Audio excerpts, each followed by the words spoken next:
What was all this for? Some kind of survival bunker?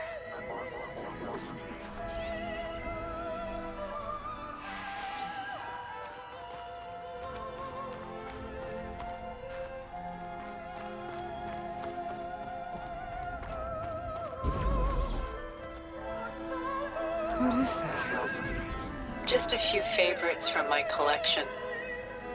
Rescued and stored here just before I went off-world. Take a look, if you like. I'm curious to hear your impressions. My friend is dead.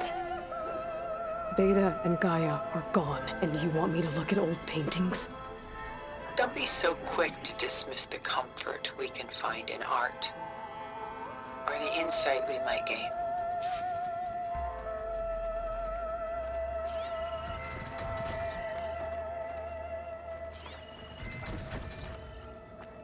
My favorite pairing on the left is Woman Reading a Letter by Meer, a true master. And on the right is a forgery, Woman Reading Music, which fooled experts into believing it was a priceless original. Early in my career, I became fascinated with such deceptions. Eventually, I developed scanning software that could detect fakes with unparalleled accuracy. Is that how you made enough money to buy your way onto the Odyssey? Oh no. I made my real fortune later.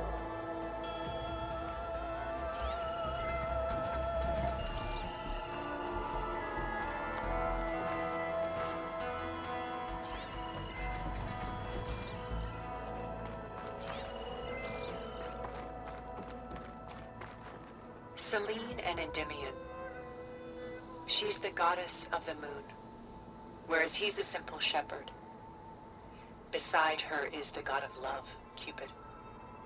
So she's sneaking up on him? More like visiting him in secret. The torch that Cupid bears represents Selene's undying infatuation with him.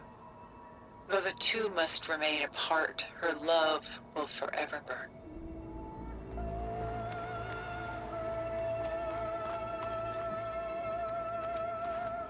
A portrait of the painter, Rembrandt's son Titus, depicted in the habit of a monk.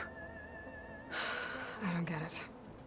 Why would someone like you, with infinite resources, care about this painting of a boy in a hood?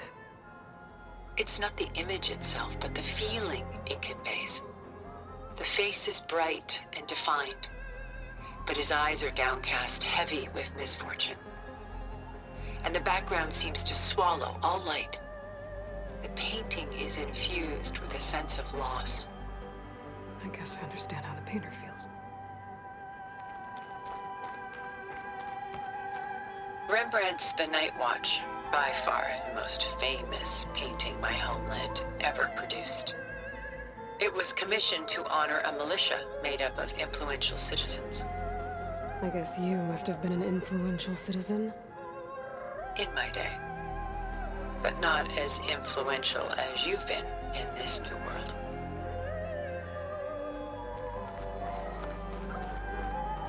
The Gust, by Willem van de Velde, the most famous of his many maritime paintings.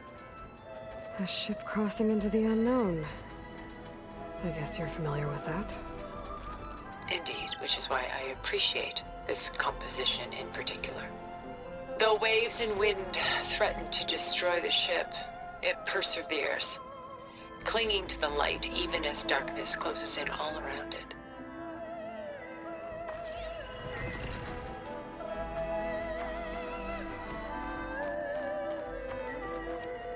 Where is the ship going?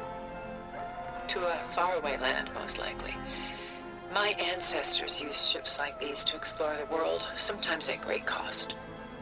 What were they looking for? Anything of value. They were traders willing to face unknown dangers to make their fortunes.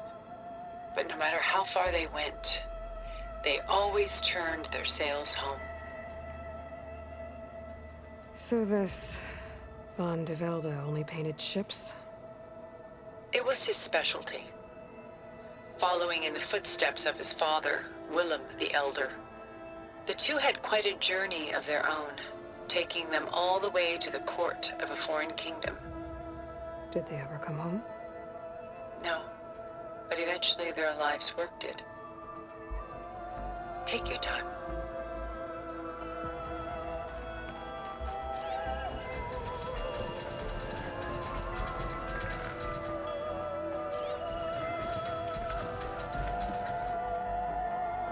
The militia. They look disorganized.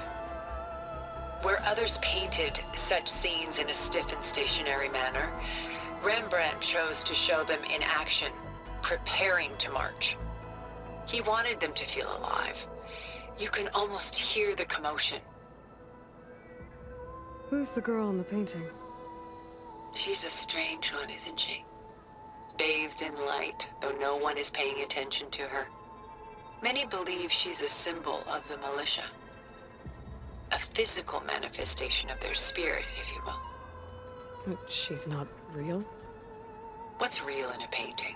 She's meant to represent the militia's virtue and victory. But I like to think they underestimate her. She looks as if she's seen something. What does she know? What secrets does she keep? There's so much detail to take in, isn't there?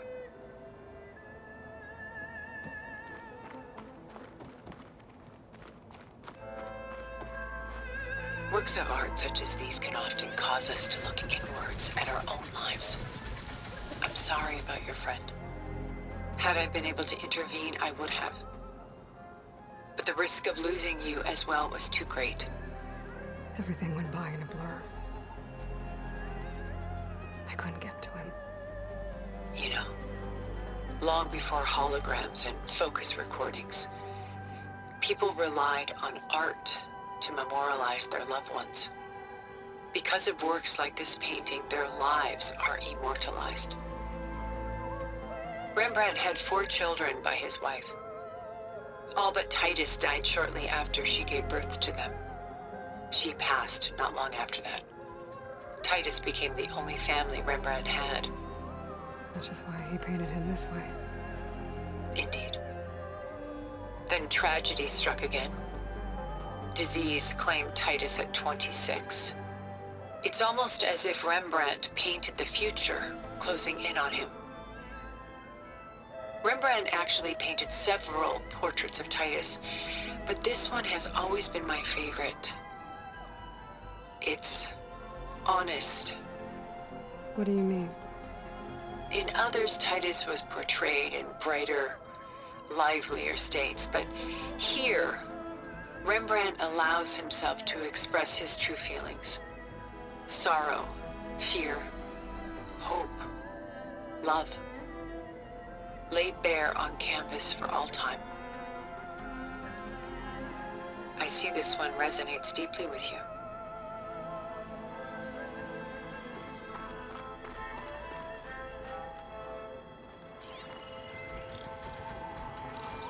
This is Rembrandt painting Jeremiah, a man in mourning. Mourning what? His home.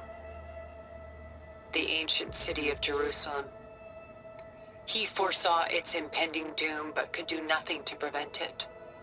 So instead, he saved its treasures from destruction, just as I saved these works. You could say we're kindred spirits. About Jeremiah. If he knew his home would be destroyed, why didn't he save the people? Why save those relics? He tried, but no one would listen to his warning, so he saved what he could. But how did he know? He was a prophet. He saw an army invade and destroy the city in a vision. So it's more like he calculated which side would win a battle. What matters is that he was right in the end. If not for him, all those wonders would have been lost forever. At least this way, some part of his world survived. You know what I like the most about this piece? Even though he's the sole survivor, his home in ruins, left with only the remnants of his world. The light keeps the shadows at bay. There's still hope. Precisely. Take as long as you like.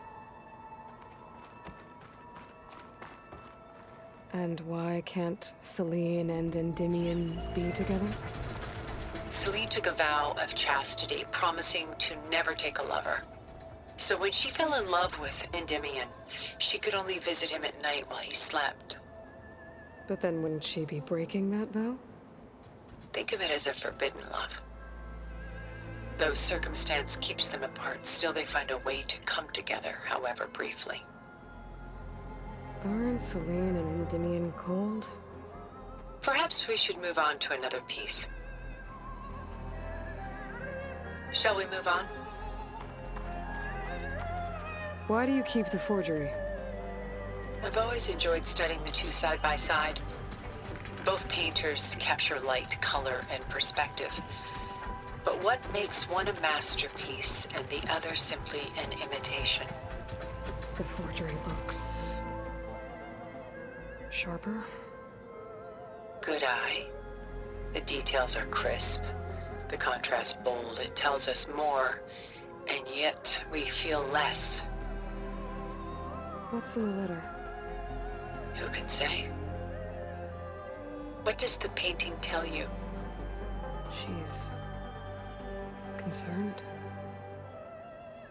Whatever's written in the letter troubles her. A burden she can't put down. Fascinating. Why go through so much effort to make a fake masterpiece? The forger initially painted under his own name, but found little success. His work was considered unremarkable. But when he took on the guise of Meer, suddenly it was celebrated as extraordinary. But it was a lie. And he knew it. Sometimes we struggle to glean what is real and imagined, even within ourselves. The irony of these two is that Vermeer died in obscurity. He had no idea his work would become some of the most precious, most copied, most preserved pieces in all history.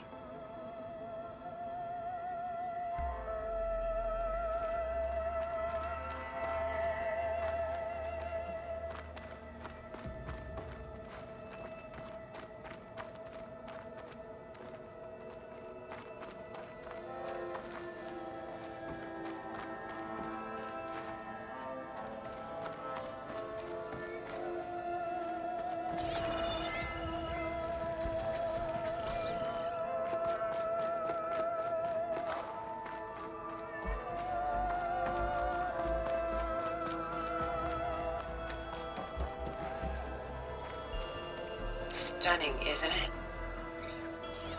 Paintings were the only masterpieces of my people's golden age.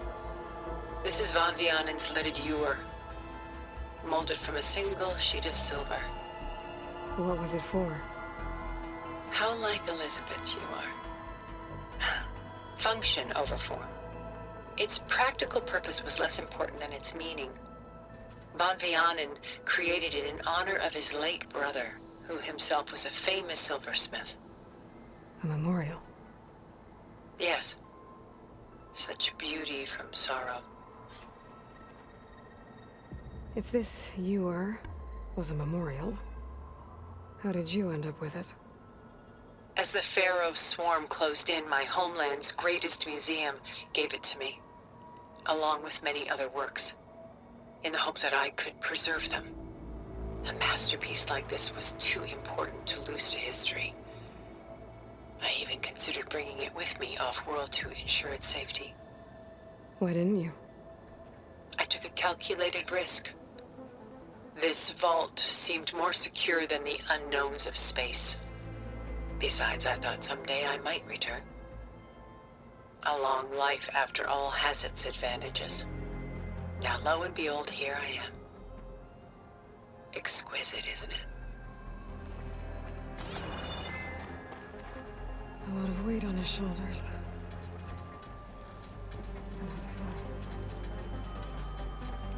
I should move on.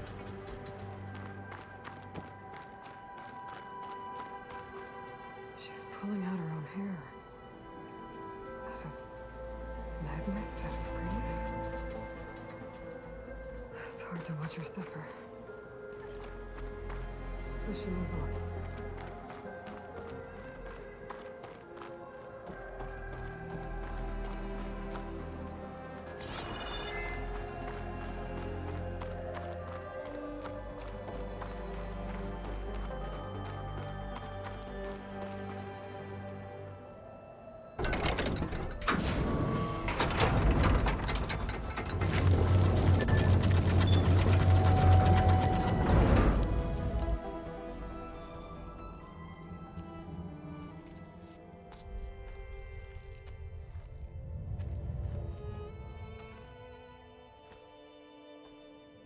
There you are. Feeling better? How did you find us? At the cauldron? And what did you do to everyone right before I passed out? All business, I see. Well, suffice it to say we were keeping a very close eye on Hephaestus, knowing we would need it at some point. Your ruse didn't fool us, and as for my little trick, it was an overload of the senses, accompanied by an energy discharge. Gerard and Eric were only momentarily disoriented due to their shields, but it rendered you unconscious while I got you out. Perhaps some breakfast might steady you a bit?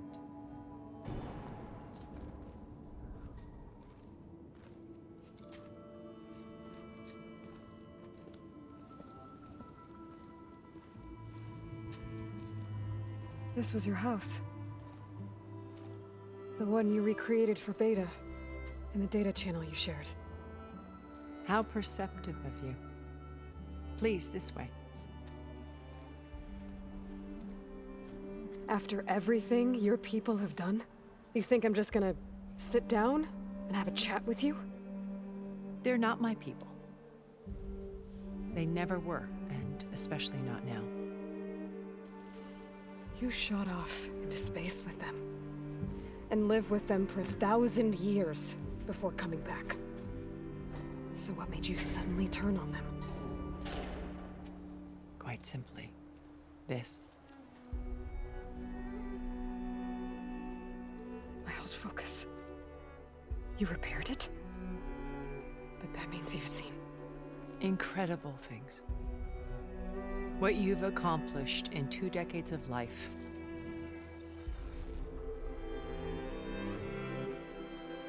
A 1,000 years at my back and I haven't even come close.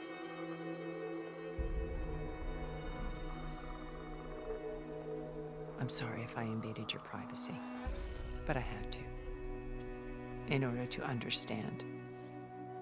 To be enlightened. You truly are Elizabeth's blood. With her drive, her sense of mission, her integrity. Watching all this shamed me for the company that I've kept. Having seen it, all I want is to help you. even if it means stopping your friends? Especially so. Please, sit down.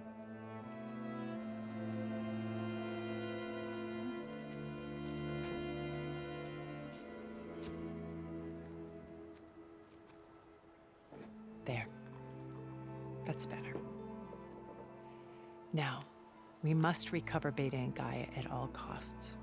By now, you must know that Gerard intends to use Gaia to reboot the Earth's biosphere.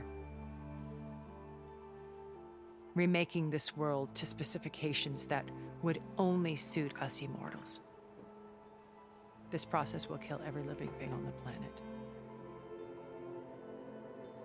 He calls it a clean install.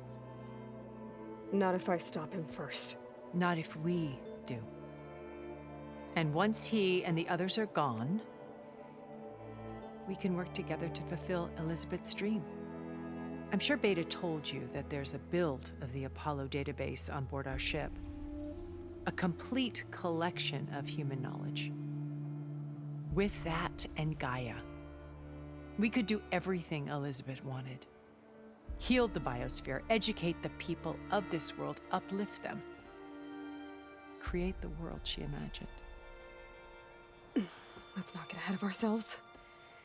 From what I've seen, your friends are invincible. I do wish you would stop calling them my friends. And they're not invincible. In fact, a friend of yours has found a way to defeat them. Silence.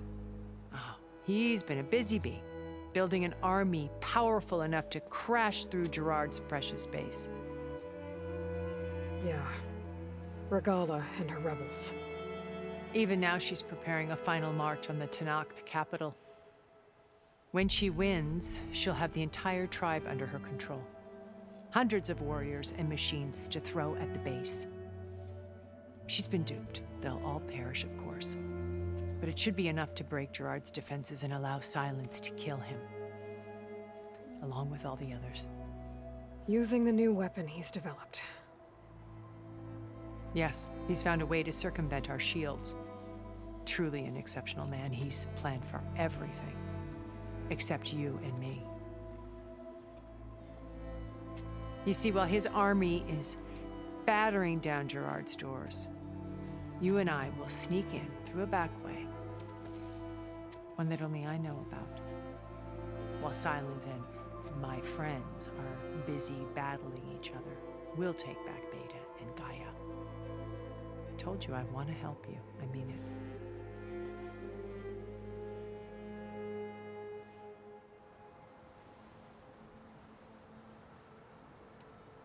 You said Beta is not in urgent danger, so what are the Zeniths doing to her? Putting her to work. Merging Hephaestus with Gaia. A difficult, time-consuming task, as I'm sure you know. They will compel her if need be, but her life is not in danger. She's the only one who can do it. Because you people made her to be nothing but a tool. Gerard's idea, not mine. They always viewed me with suspicion when I attempted any form of kindness towards her. That's why I created the data channel. A virtual place where we could speak in peace.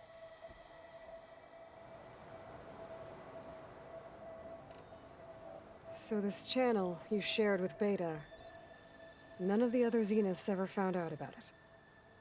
Gerard believes he's the most cunning of all of us. Even after 1,000 years, he still can't imagine that I would outwit him. The channel allowed me to interact with Beta away from their mistrustful eyes. It offered us a chance to be ourselves. Until you cut off all contact. Yes, though it pained me. I was worried that our meetings would do her more harm than good. Well, she felt like you tossed her aside. I was afraid the others would find out and punish her. She may not have had the comforts of friendship anymore, but at least I ensured she was safe. I know it seems harsh, but you must believe that her well-being has always been paramount to me. Why did you make the data channel look like this place? I built this house as a shelter to weather any storm. A safe place. Not just for me, but for the art stored below.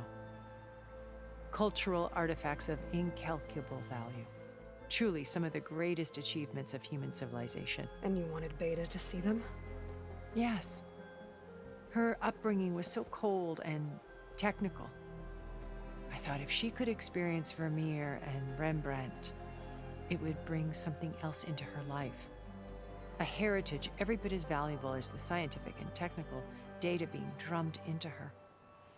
I'm sorry I had to cut off contact, but I'll never regret sharing this house with her. She needed its shelter even more than I did. My old focus. How did you find it, let alone repair it? When we encountered you at the Hades Proving Lab, Gerard saw you as a redundancy. I knew better. You were a revelation. After your dramatic escape, bravo, by the way. Gerard and Eric assumed you were dead and gave up the hunt. I wasn't so sure. When the others were busy, I returned to the lab and searched for any trace of you. That's when I found this little treasure. Not easy to repair, but certainly worth the effort. As I watched your life unfold, you were like a splash of color on a worn canvas. What Liz was, and more. Did you show it to the others? Of course not. It was your actions that inspired me to defy them. It's worth noting that if I hadn't found it and watched its contents, I wouldn't have known to save you at the cauldron. You'd be dead. So I should be grateful? If you like.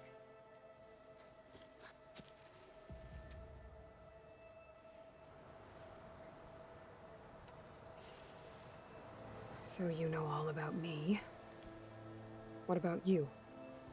What would you like to know? Well, start with your life on Earth.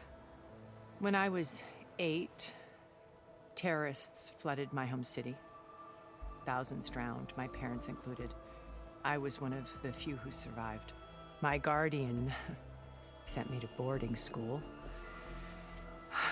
Among my peers, I was the strange girl, the orphan to be avoided. All because of circumstances beyond my control. Oh. So we're a lot alike, huh? Aren't we? You were an outcast. But you didn't let that stop you from getting what you needed. Neither did I. I climbed my way out of desolation and used my wits to build a fortune. First, from the technical analysis of art and the detection of forgeries. Profitable expertise in those days. But as it turned out, the software I developed was even more useful for counterintelligence. From there, it was only a short step to gathering extremely valuable intelligence on my own. You were a spy? More like a service one could turn to for information. I had to remain anonymous, of course, to protect my privacy. But despite that anonymity, Far Zenith inevitably sought me out.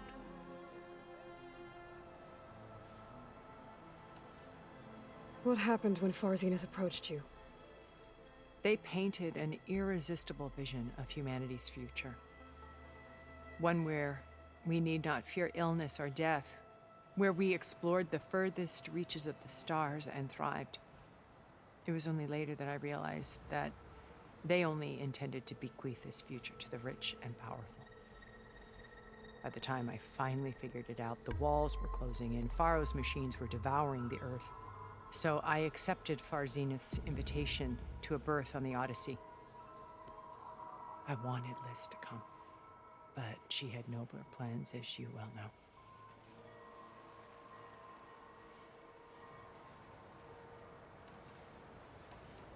So you didn't know the other Zeniths were monsters until it was too late?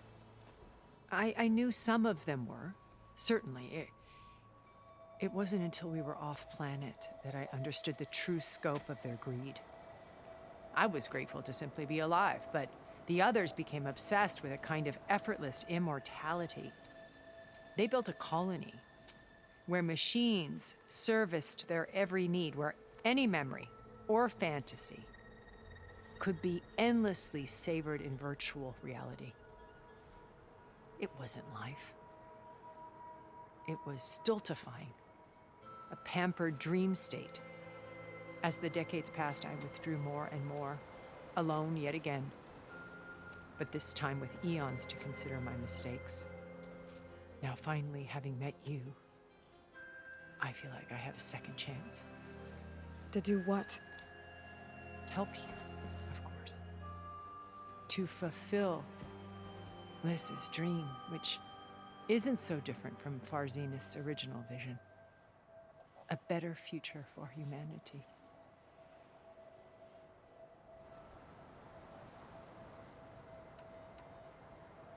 Beta told me your colony was destroyed. That you came back to Earth because you had nowhere else to go. It's true. After we reached our destination, a planet in the Sirius star system, we spent decades building a new home. The physical constraints of Earth, the boundaries of mortality, gone.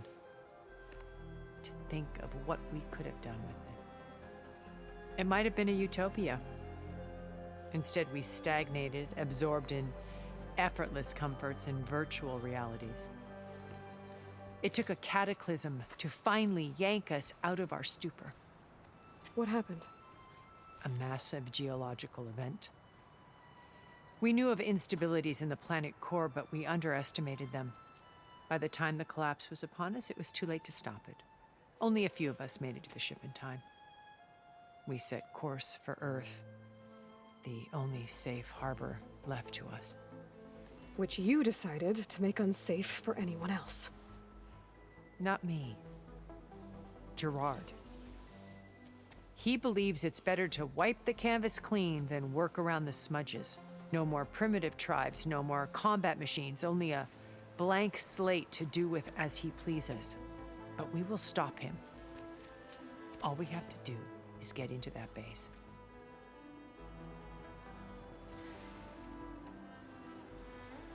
What exactly is your plan to sneak into the Zenith base? We will make use of a lesson I learned from an early age. Always know your exits. In this case, a place where Gerard's new construction meets the ancient foundation, a passage that only I can access. When Silence flings his army at the base, we will enter through this back door, bypassing most of the fighting. The distraction will provide us with a window in which to rescue Beta and Gaia. Once we're inside the base, where will we find Beta and Gaia? Here in the command center. By then, Gaia will have been reunited with all of its subordinate functions, including Hephaestus.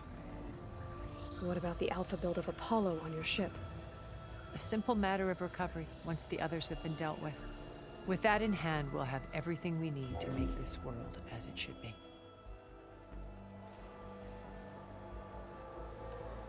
How do you know about Silence's plan? He isn't the only one adept at spyware. You hacked his focus? No, he's too careful for that. But his subordinates? Not so much. He gave additional focuses to the tribals he branded the Sons of Prometheus. The ones working with Regala. By tapping their focuses, I learned about most of his dealings. The distribution of override technology, the arming of Tanakh rebels, and the secret pact with Regala to attack Gerard's base. But how did he come up with a weapon that can take down your shields? That's the one thing I haven't been able to figure out, but however he did it, I'm quite certain it will work. With it and the Tanakh army, victory seems to be within his grasp. Such a shame he'll be disappointed. Regala's only interested in killing Hekarro and waging war on the Karja. What does she have to gain by attacking Zeniths? It's the price she must pay for her war. Without the ability to override machines, her little rebellion would have languished in the desert. So she trades with the Sons of Prometheus. Machines to help her overthrow Hekarro. In exchange for an assault on the base. Pride has deluded her into thinking she can actually survive such a battle. And all without ever knowing who the Sons of Prometheus really answer to. Yet for all of Silence's brilliance, still he underestimates you. That blind spot is what will allow us to take Beta and Gaia right out from under him. While hundreds of Tanakh are cut down outside. So you knew Elizabeth. What was she like? Liz was everything she was. I see in you. And more. Your ingenuity, your determination, your moral compass. You've managed to distill her greatest qualities and make them your own. I'm not asking about me. Tell me about Elizabeth. What was she really like? The honest answer is that I don't actually know. For all the time that I spent with her, she always kept a part of herself locked away. It was like that from the moment we met. So when you met Elizabeth, she was what? Distant? Aloof? Not aloof. Not exactly. It was a summit in Paris about machine learning. A touchy subject in those days. because regulatory authorities were just starting to clamp down on AIs. Liz gave the keynote address. She had already achieved great renown for her work in automated environmental reclamation. But in her address, she was just starting to imagine the next step. An AI-driven system that wouldn't just act on its programming, but actually take responsibility for its sphere of influence.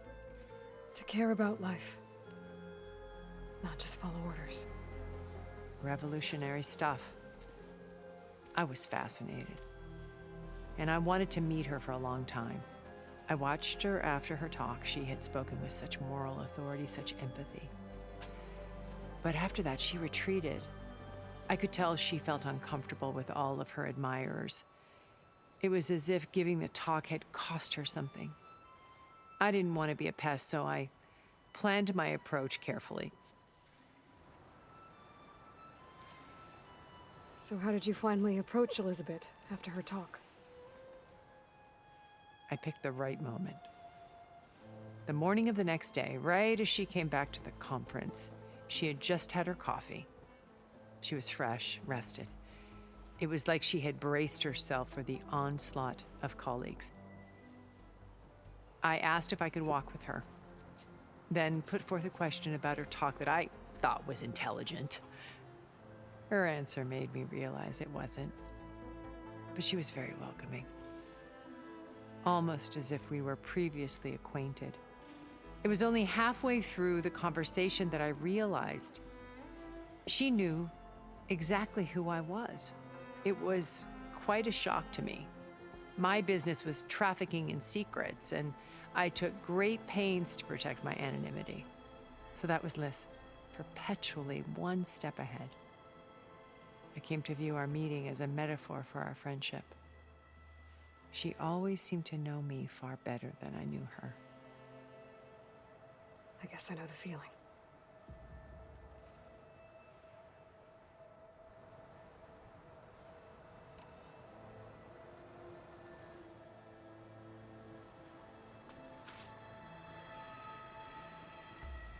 First Varl. Now Hikaru and the Tenakth. Your plan would wipe out an entire tribe. There has to be another way. We are in an admittedly desperate situation, but I assure you there isn't. Remember Zero Dawn. Elizabeth's sacrifice. Sometimes many have to die for a new world to grow. If it looks impossible, look deeper.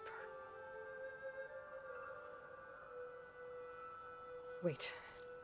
The data channel. It still exists, doesn't it? I need you to open it. Let me talk to Beta. Impossible. We might be detected. It's worth the risk. There is another way, one where the Tenakth survive. But we won't. If the others... If you want to help, open it.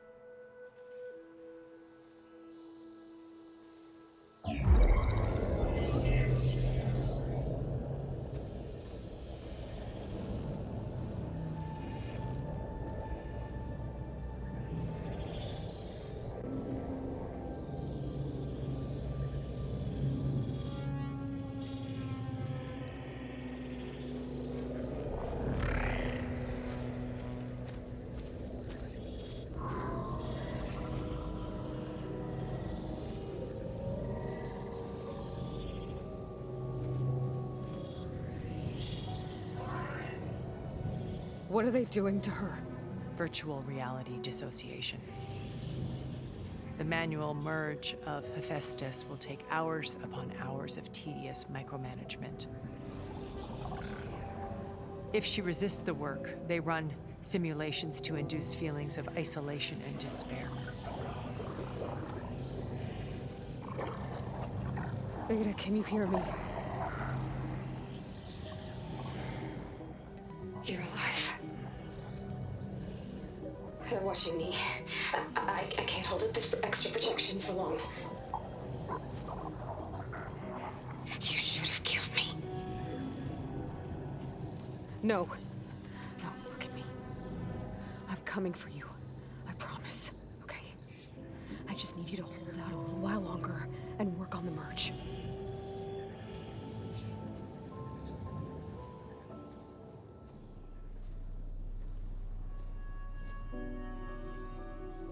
Then I think it can be done. I'll contact again when it's time. Can you hold on? As long as I know you're coming for me, I can endure anything.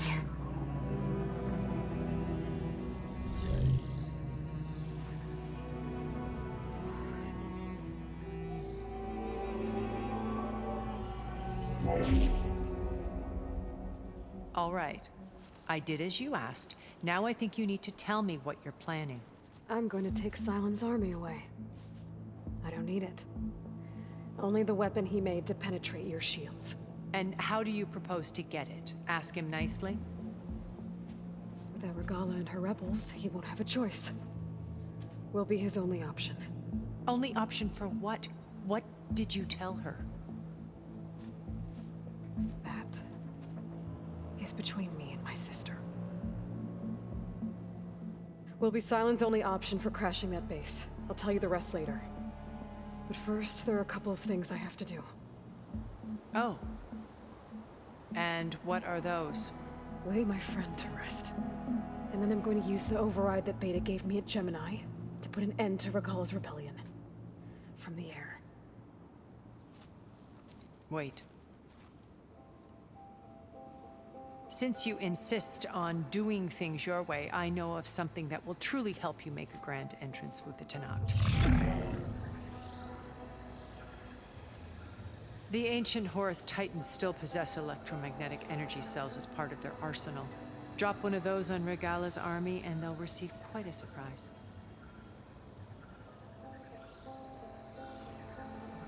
So go, do what you must. I'll come to your base if you manage to bring Silence to the table. Not if. When.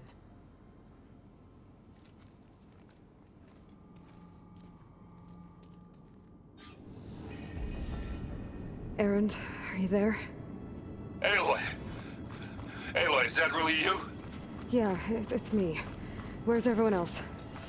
We're all... we're back at base. What happened? It might be easier to explain in person. I'll try to join you there when I can. Okay. We'll wait here for you. It's good to hear your voice, Aloy.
Just to let you know, I'm now patched into your focus network. Great. I take it the other Zeniths can't hear us? Of course not. And they don't know about your base either, in case you were wondering. I've sent you data on the Horus energy cells you can use against Regala's forces. Reach out to me when you're ready to acquire one. Understood.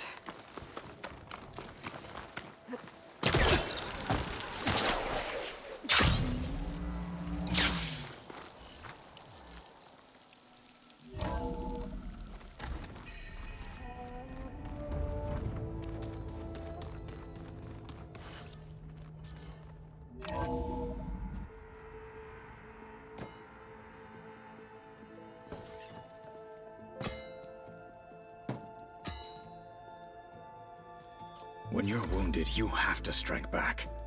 Draw blood. Hey! Can't I get one damn minute to mourn my friend? Regala is going to slaughter my tribe to overthrow Hikaru. The Zeniths have Beta and Gaia. We can't sit around wallowing in our losses. Kotallo's right. We must fight. Oh, all right. So what are we gonna do, huh? Take on all of Regala's rebels? Not to mention the Zeniths. What can we even do? Throw ourselves at their base? Something like that.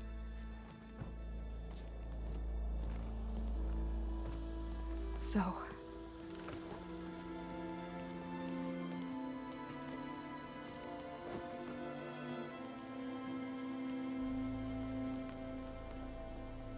After we lost contact with you, we regrouped and went to Gemini. What happened? The recording we found on Varl's focus cut off when that Zenith, Eric... The Zeniths were tracking Hephaestus.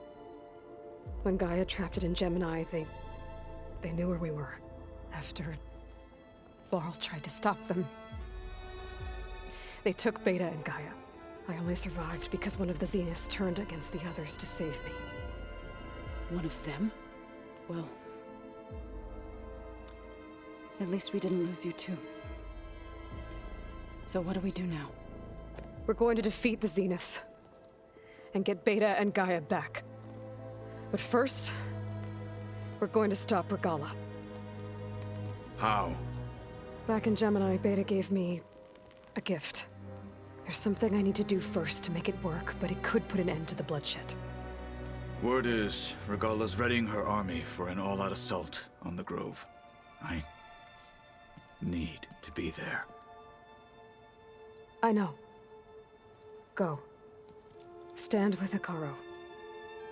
And keep an eye on the sky. Strike true as the 10. The rest of you, whatever preparations you need to make, upgrades, resupplies, get on it. It won't be long before we take the fight to the Zeniths. We'll be ready, Aloy. And when you're ready, meet me outside the east exit. I'd like to have a word in private. Even when things are darkest, you're the flame that lights the way forward. Just tell me one thing. Am I gonna get to smash up a bunch of Zenith bastards? We all are. Good.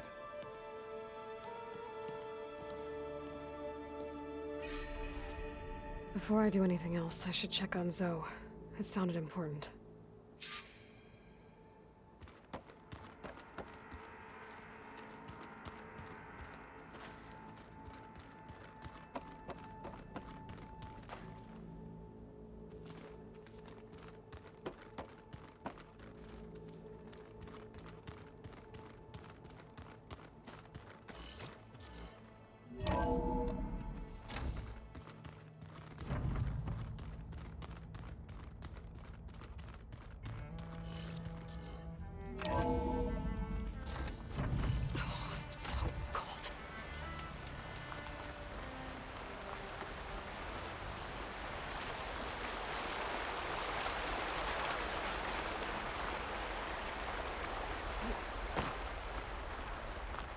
Over here, Aloy.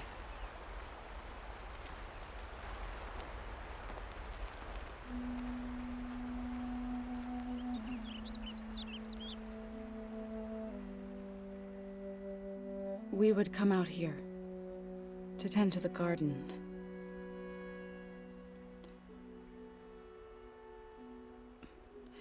Sometimes I needed fresh air. Other times we would simply sit and watch the sunrise. So when we returned from Gemini, it seemed fitting that he be laid to rest here. Now he can always look out at Plainsong and...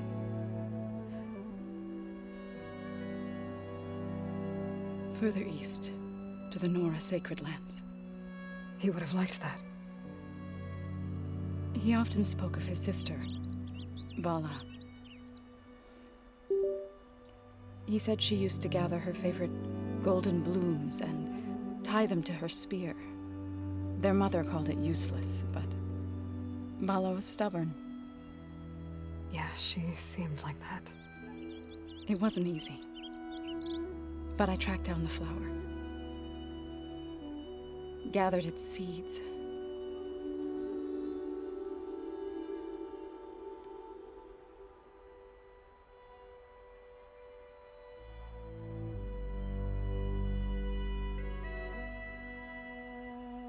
As verdant limbs wither, roots rot in snow, still the seed rises, as certain as stone. From death follows new life.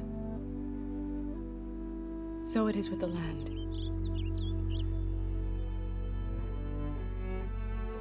And so it is with us. I'm with child, Eloy. I was going to tell him when he got back from Gemini. Instead, one day, I'll bring our child here. We'll sit among the blooms and watch the sunrise. I never got to tell him. To thank him. For saving my life, sure, but also for not giving up on me. He always knew.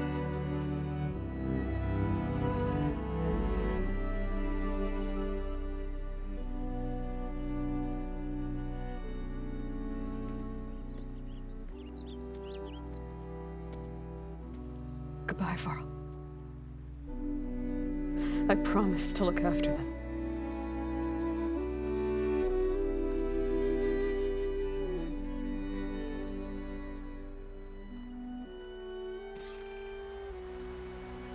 I'll try to visit again when I can. But for now, I need to go to the fabrication terminal to install the new override on my spear. Then I'll use it on a sunwing and get ready for an entrance Regala will never forget.